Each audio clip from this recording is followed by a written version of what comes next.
Bien, veamos ahora la regla de la cadena cuando nuestra función z tiene las variables en x, y, tiene dos variables, entonces son derivadas parciales, y nuestra x también tiene dos variables porque tiene una función g que es función en s y t, y y también es una función h en dos variables s y t.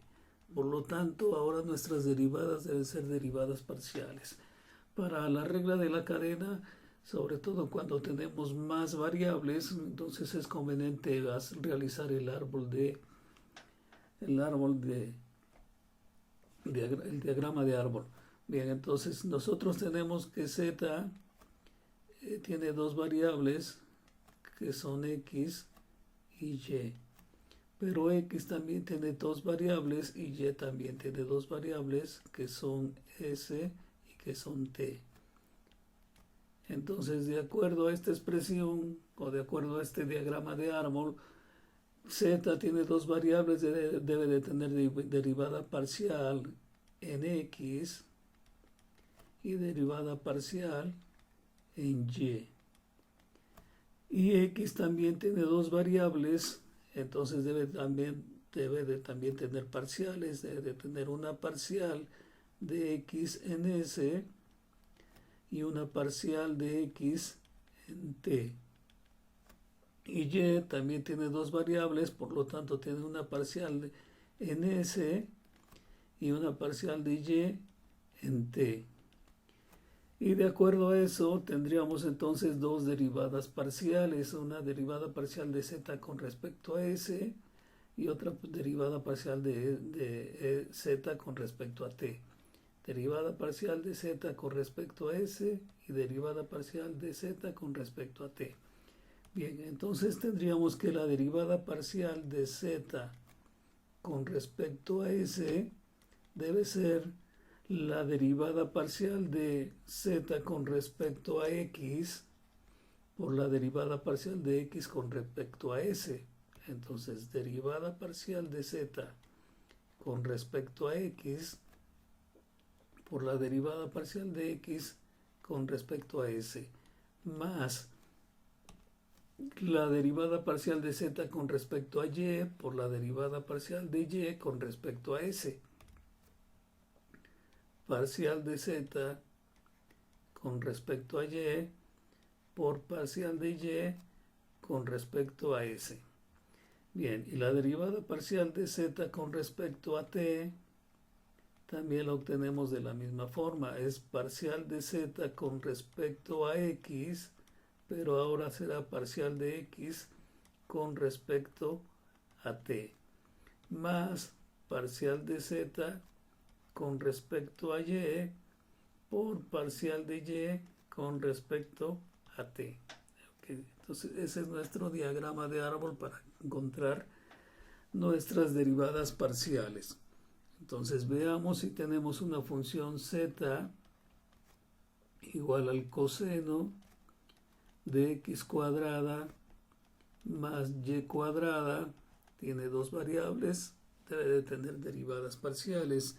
Y si nuestra función en x también tiene dos variables, digamos que tiene s cuadrada menos t cuadrada, y que y es igual a s cúbica más t cúbica, por inventar algo, entonces vamos a encontrar las derivadas parciales. La derivada parcial de z con respecto a s va a ser la derivada parcial de z con respecto a x. Entonces, como estamos con respecto a x, la derivada recordemos por aquí, la derivada del coseno de u es igual a menos el seno de u por la derivada de u.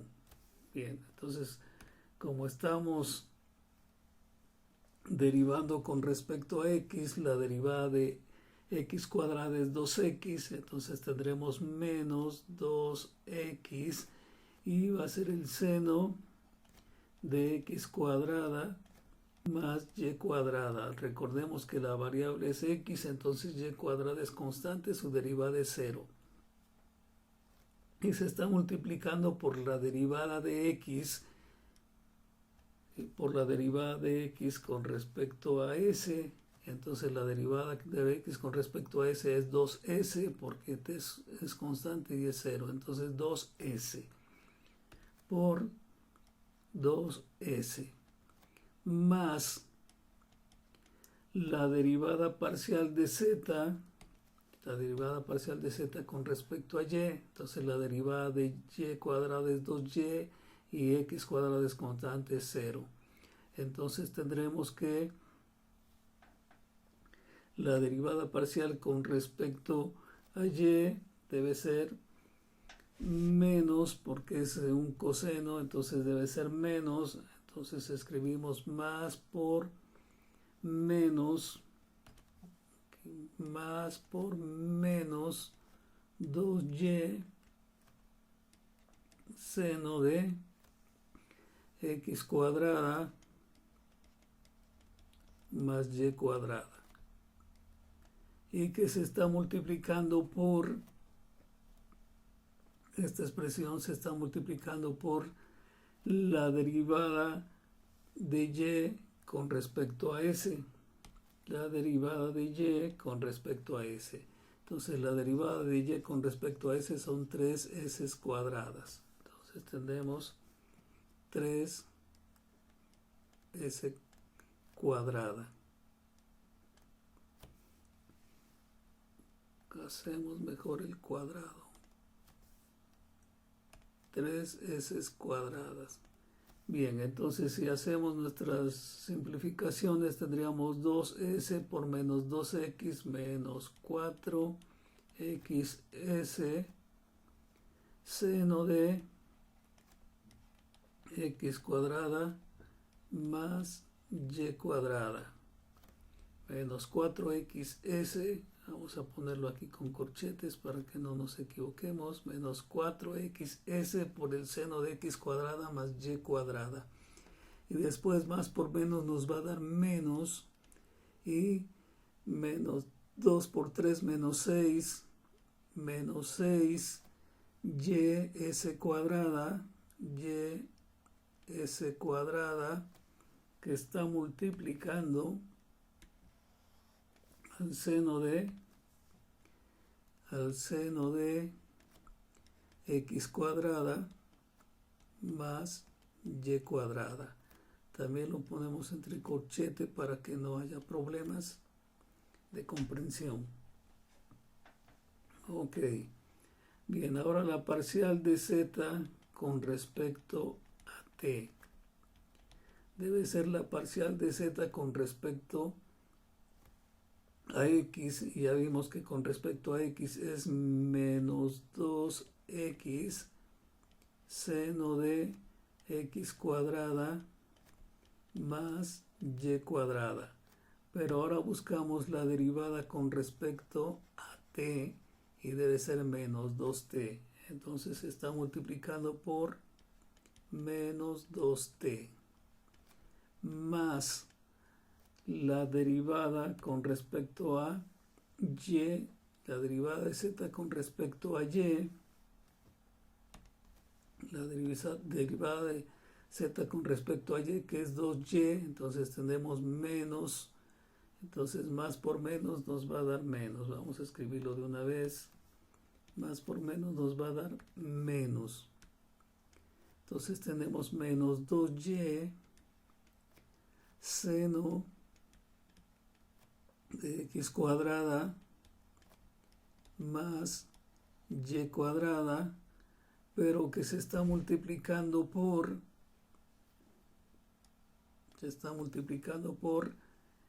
ahora es con respecto a t, entonces la derivada de t es 3t cuadrada. Entonces escribimos por 3t cuadrada.